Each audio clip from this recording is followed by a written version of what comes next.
What's up, lore masters?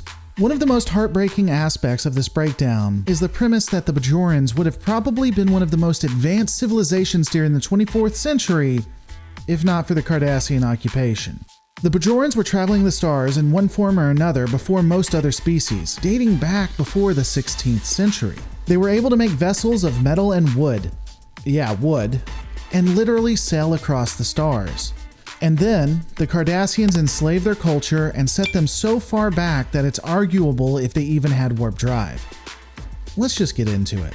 When breaking down Bajoran vessels, perhaps one of the best known ships is that of the Bajoran Lightship. Contrary to popular belief, the Bajoran Lightship is not warp capable. In fact, the ship was never meant to be used at warp and would literally tear itself apart if it attained such speeds. It was essentially a flying death trap. The ship is built with 5 solar sails that utilize the sun's energy to travel. Now, it is possible that the vessel could be thrown into warp inadvertently if these sails caught particles traveling faster than light, such as tachyons. As stated, the ship was constructed utilizing both metal and wood. Now, I'm assuming most of the wood is on the inside, given that the research that I've done shows that wood is absolutely horrible for any practical purposes in space. In fact, honestly, it's really stupid to use wood. The ancient Bajorans probably should have stuck to metals all the way around, given that metal is cheaper and it's lighter than wood and would have made the travels a lot easier, including getting the vessel into space, as metal, again, is lighter than wood. The vessel is extremely compact and generally has only 1 to 2 persons in it for operation. It comprises one main area along with an aft room that is utilized for the toilet. Given that technology didn't exist to handle zero-G at the time, those on board would have to make do with food and water specifically designed to survive with no gravity. Now, there is no information on how people in that era slept, given that they didn't have gravity plating that we see in the episode of Deep Space Nine where this ship is shown. It's quite possible that they just strapped themselves to the sides or just slept in zero-G. Lending to its ancient design, there was no real modern amenities, modern by the standards of 24th century at least, on board the ship.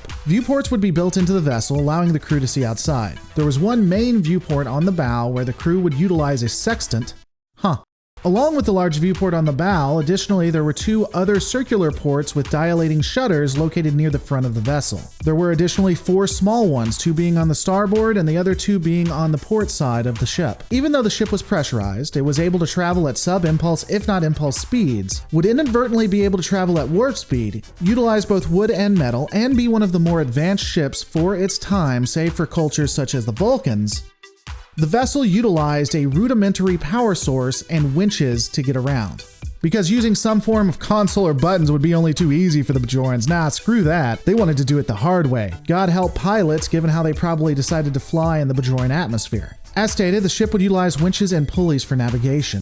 These could deploy or retract the sails to ensure that it could go forward or to brake and stop it. There would be 2 winches for the port and starboard mainsails and a secondary pair for the trimming and sprit. And because fuck you innovation, there would also be a large bar rotating at the center, because if there's just one person, let's make it as hard as possible to navigate this thing. Now, I'll be honest, overall I do like the vessel, save for the attempts to make it look rustic at the expense of logic, but overall it's really interesting as a ship and design. I think it makes the Bajorans look innovative, and it really makes you feel for the culture since they were set back so far.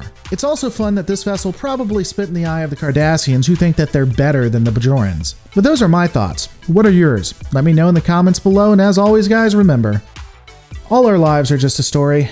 Make yours a good one.